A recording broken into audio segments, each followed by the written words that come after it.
Hello everyone, this is Sobhagya. Welcome to my channel Road to Success. This is part 9 video of the video series Relations and Functions. So in this video we will study what are power functions, polynomial functions, rational functions and odd even functions. So a lot to learn. So let's get started. Power functions. So what are power functions? The power function is defined by the formula fx equals x raised to the power n. So in other words, you can say that power functions are in some ways related to exponents, ठीक है, but these tell us that how exponents work if the exponent and the base both are variables. सो यहाँ x भी हमारा variable है और n भी हमारा variable है, कोई भी वैल्यूज़ ले सकते हैं. So where n is a positive integer. यहाँ पे एक चीज़ ध्यान रखनी है कि यहाँ पे हम n को पॉजिटिव ही ले रहे हैं, यहाँ पे नेगेटिव वैल्यूज ऑफ n को हम कंसिडर नहीं करेंगे. ठीक है, पावर फंक्शंस में n will always be positive, जो एक्सपोनेंट है वो हमेशा पॉजिटिव रहेगा. सो यहाँ मैंने आपके लिए दो ग्राफ्स बनाए ताकि आप विजुअलाइज कर सकें कैसे दिखेंगे पावर फंक्शंस. सो जब x की पावर 2 होगी यानी स्क्वेयर होगी तो ये ऐसे दिखेगा और इस टाइप ऑफ शेप को हम कहते हैं पैराबोला. ठीक है, सो ये जब भी स्क्वायर होगा, चाहे इसके आगे अब मैं कुछ भी डाल दूं एज अ कांस्टेंट +3 +5 +8, ये लगेगा पैराबोला ही. बस आगे मैं अगर जैसे जैसे चेंज करता जाऊंगा तो इसका इंटरसेप्ट चेंज होता जाएगा. तो अगर +3 है तो ये y को 3 से इंटरसेप्ट करते हुए जाएगा, अगर +2 है तो 2 से इंटरसेक्ट करते हुए, अगर 5 है तो 5 से इंटरसेक्ट करते हुए जाएगा, बट ये रहेगा इसी शेप में. तो shape depends upon the power. Second देखिए, अगर आप x³ y को x³, तो ये जो है, ये जो फॉर्म लिया हुआ है, ये एक तरह से हम इसको क्यूबिक फंक्शन भी कहते हैं. क्यूबिक फंक्शन, क्योंकि यहाँ क्यूब वर्क कर रहा है. और ये जो फॉर्म लेता है फंक्शन, ये जस्ट लाइक दैट, अगर मैं इसके आगे 3 लगाऊं तो ये यहाँ से उठ के ऐसे ही 3 पे, ये लाइन ऐसे जाते जाते पॉइंट 3 पे इंटरसेक्ट करके फिर ऊपर जाएगी, बट ये रहेगी ऐसे ही. ठीक है, so these were power functions. Power functions आप बहुत देखेंगे और ये बहुत ज़्यादा कॉमन हो जाते हैं जब हम आगे हायर स्टडीज़ में जाते हैं. सो these will be very useful to remember. Now comes polynomial functions. So all functions of the form ax plus b, ax square plus bx plus c are called polynomial functions. So polynomial function, अब देखिए आपने polynomial functions पढ़ा था class 10th में. So if you recap, poly means many, nomial मतलब terms. मतलब polynomial functions क्या हुआ, कितने भी ज़्यादा टर्म्स हो सकते हैं इस फंक्शन में. एक टर्म हो सकता है, 2 टर्म हो सकते हैं, बहुत सारे टर्म्स हो सकते हैं. ठीक है, बट जनरली बहुत सारे टर्म्स, मतलब हम हमेशा मिनिमम 2 टर्म्स तो रखते ही हैं ताकि कोई ऑपरेशन हो सके. तो अगर आपको बेसिक्स नहीं पता तो आप एक बार रिकैप कर सकते हैं 10th क्लास की मैथ्स को. सो यहाँ पे देखिए एग्जाम्पल में अगर मैं आपको बताऊँ 6x + 3. ठीक है, यहाँ देखिए 2 टर्म्स हैं. ठीक है, 2 टर्म्स हैं तो इनको हम बेसिकली भाषा में बाइनोमियल्स कहते हैं. अगर आपको याद हो, 2 टर्म्स वालों को बाइनोमियल्स कहते हैं. और अगर यही 5x + 3y + 4, यहाँ 3 टर्म्स हैं तो इसको हम ट्राइनोमियल कहेंगे. ठीक है, बट अब पॉलिनॉमियल फंक्शंस में एक चीज़ जो हमने यहाँ देखी है, यहाँ पे पावर्स का इन्होंने डिफरेंस दिखाया है. तो हमें अगर नॉर्मल 6x + 3 दिया हुआ है तो ये इसमें हाईएस्ट पावर क्या है आपके वेरिएबल की, 1. जब कुछ नहीं लिखा होता तो 1 होती है हाईएस्ट पावर. सो इस केस में ये हम इसको कहते हैं लीनियर. ठीक है, लीनियर फंक्शन. ये बहुत इंपॉर्टेंट है. आप 12th क्लास में जो आप मैट्रिसेस पढ़ते हैं वो सारे लीनियर फंक्शंस हैं जिनको हम पढ़ रहे हैं इन 12th क्लास.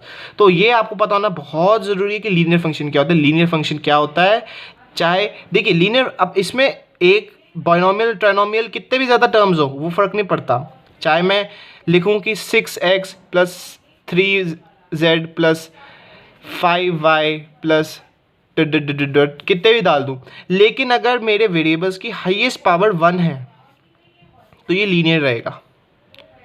अब जितने वेरिएबल होते जाएंगे तो हम उसको कहते हैं linear function in 1 variable, 2 variable, 3 variable, ठीक है, वो नेम्स बदलते जाएंगे, बट रहेगा ये linear he.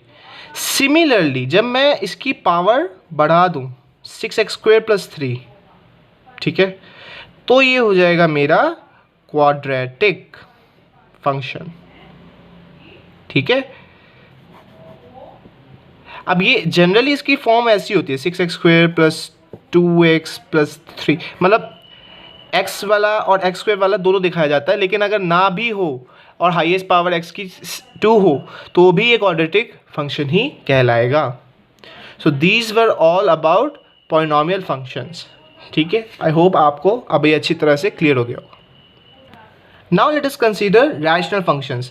So a function fx defined by fx equals px upon qx, where px and qx both are polynomial functions. यानी यहाँ क्या कहा जा रहा है कि जो ऊपर वाला न्यूमरेटर है और नीचे जो डिनोमिनेटर है वो दोनों ही पॉलिनोमियल फंक्शंस हैं, but they are now in a fraction. तो जब पॉलिनोमियल फंक्शंस एक फ्रैक्शनल फॉर्म में रिप्रेजेंट होते हैं तो उसको हम रैशनल फंक्शंस कहते हैं, ठीक है। जस्ट लाइक हमने देखा था कि नंबर्स को जब हम फ्रैक्शंस में रिप्रेजेंट करते हैं तो उसको हम रैशनल नंबर्स कहते हैं, ठीक है, when numbers are represented in fractions. So similarly जब हम पॉलिनोमियल फंक्शंस को जैसे 3x प्लस 5 अब 5y प्लस 6 को मैं इसको कहूँगा रैशनल फंक्शन। बट इसमें एक कैच है, जस्ट लाइक जो रैशनल नंबर्स में था कि नीचे आपका डिनोमिनेटर 0 के इक्वल नहीं होना चाहिए, नीचे का जो आपका फंक्शन है वो 0 के इक्वल नहीं होना चाहिए, ठीक है। तो रैशनल फंक्शंस के आपको कुछ एग्जांपल दिखा देता हूँ, जैसे x plus Y upon z, ये भी रैशनल फंक्शन है। और मैं कह सकता हूँ x² plus 2x plus 3 upon 2x plus 1, ये भी एक रैशनल फंक्शन है, ठीक है। तो ये सारे जितने भी फंक्शंस होंगे, ये सारे जो भी जिनमें आपको ऊपर और नीचे दोनों पॉलिनोमियल्स दिखेंगे वो रैशनल फंक्शन कहलाएंगे, ठीक है। So these are rational functions.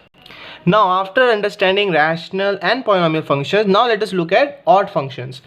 Odd function की definition पढ़ते हैं। A function fx is said to be an odd function if f of x minus, अगर f of x में हम नेगेटिव वैल्यू पुट करें x की तो हमको नेगेटिव फंक्शन मिले, आंसर में नेगेटिव मिले। So this is a little bit difficult to understand at first glance, मतलब आप अगर इसको एक्सप्रेशन में देखेंगे तो थोड़ा मुश्किल लगेगा, लेकिन अगर आप इसका एग्जाम्पल से सीखेंगे तो बहुत सिंपल हो जाएगा। जैसे मैं अगर लिखूँ x प्लस 3, सिंपल सा लेते हैं एग्जाम्पल फर्स्ट। तो x प्लस 3 में मैं अगर पुट x इक्वल्स -1, मैंने अगर x की वैल्यू -1 पुट की तो मुझे क्या मिलेगा, -1 प्लस 3, या -1 नहीं, चलो -4 पुट करते हैं, तो यहाँ मुझे मिल गया माइनस, ठीक है। मतलब अगर इसको क्लियरली मैं आपको कहूँ तो कोई ना कोई माइनस वैल्यू पे ये नेगेटिव हो ही जाएगा ये फंक्शन। तो ऐसे फंक्शन को हम कहेंगे ऑड फंक्शन, जब किसी ना किसी रियल नंबर की वैल्यू, नेगेटिव रियल नंबर की वैल्यू पे नेगेटिव वैल्यू हमें जनरेट करके दे, वो ऑड फंक्शन हम कहलाएगा। तो ऑड फंक्शनों में आपको मैं एक इंटरेस्टिंग चीज़ बताऊँ, वो ये है कि ऑड फंक्शंस में क्या होगा कि आपकी हमेशा x की वैल्यू ऑड नंबर्स होगी, तब इसे ऑड फंक्शन कहते हैं। तो x अपने आप में एक ऑड फंक्शन है, ठीक है। x² plus x³ plus x अपने आप में ऑड फंक्शन है। 3x⁵ plus x³ plus 2x, ये भी ऑड फंक्शन कहलाएगा, क्योंकि देखिए सबकी ऑड पावर्स है और अगर कोई भी नेगेटिव नंबर हम डालेंगे इनमें तो हमें नेगेटिव नंबर्स ही मिलेंगे, इसलिए इसको हम ऑड फंक्शन कहते हैं, ठीक है। और इसमें देखिए इस एग्जांपल में हमें नेगेटिव नहीं मिलता तो इसको हम ऑड नहीं कह सकते, लेकिन अगर हम ये 3 हटा दें तो हमें ये ऑड फंक्शन मिल गया। तो x हो गया, 5x हो गया, किसी भी फॉर्म ऑफ x को हम ले लें, ठीक है। 3/5x हो गया, ठीक है, चाहे फ्रैक्शनल फॉर्म में हो गया। लेकिन अगर जो साथ में वेरिएबल है उसकी पावर ऑड नंबर है तो वो ऑड फंक्शन कहलाएगा, क्योंकि ऑड पावर से क्या होता है, नेगेटिव वैल्यू अगर हम पुट करते हैं तो हमें वही नेगेटिव वैल्यू जनरेट होकर मिलती है। ठीक है, तो इवन फंक्शन क्या होगा आप खुद सोचिए। इवन फंक्शन क्या है, even function is said to be a function fx is said to be an even function if f of minus x gives us f of x। मतलब अगर हम माइनस वैल्यू भी पुट करें x की तो भी हमें पॉजिटिव वैल्यू ही मिले। तो क्या होगा इसका एग्जांपल, इवन पावर्स, तो x स्क्वेयर हो गया, 5x स्क्वेयर हो गया, या 5/3x स्क्वेयर हो गया, ये सारे इवन फंक्शंस हैं। और आप देखना चाहें तो इसमें आप डाल सकते हैं और भी बड़ी बड़ी पावर्स डाल दो। ठीक है, जैसे 5x square, 5 to the power x4 plus 2 to the power x square plus 4, तो ये भी आपका इवन फंक्शन है। ठीक है,